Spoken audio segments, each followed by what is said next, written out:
women are moving into more powerful and money-making positions than ever before.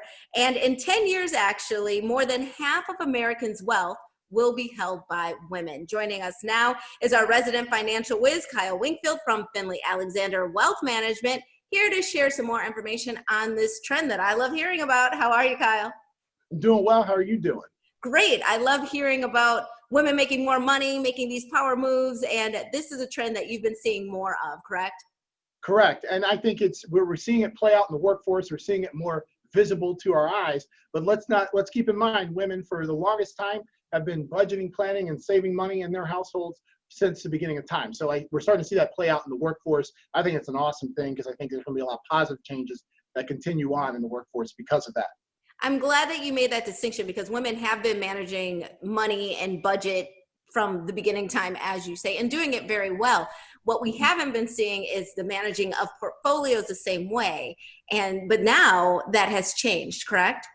That has changed, but my industry traditionally has catered to men. It's been male dominated. And what we're starting to see is more of the decision makers happen to be women, and they're coming in and they're like, hey, I need help with this, I need help with that. And so we're starting to see that shift inside the industry where they're catering more towards women and more towards couples, but really focusing on women. A lot like you saw that with a lot of the home improvement stores where they started making the tools with smaller grips and smaller handles because they understood who was really doing the home improvement projects. That is true, actually. I like that. Instead of just making it, oh, let's make this drill pink and purple. Like, I don't care about the color. Can I actually hold it in my hand? That makes sense.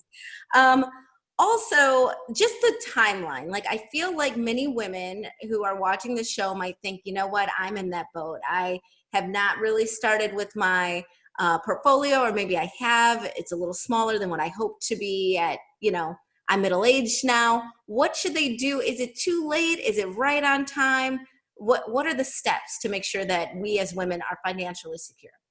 Well, the first thing I want to say is don't beat yourself up. I mean, we're all our worst critics. So we're like, I should have done something 10 years ago, 20 years ago, whatever. The fact that you're thinking about it, that's great. So step one is get some clarity. Where are you? What are you currently doing?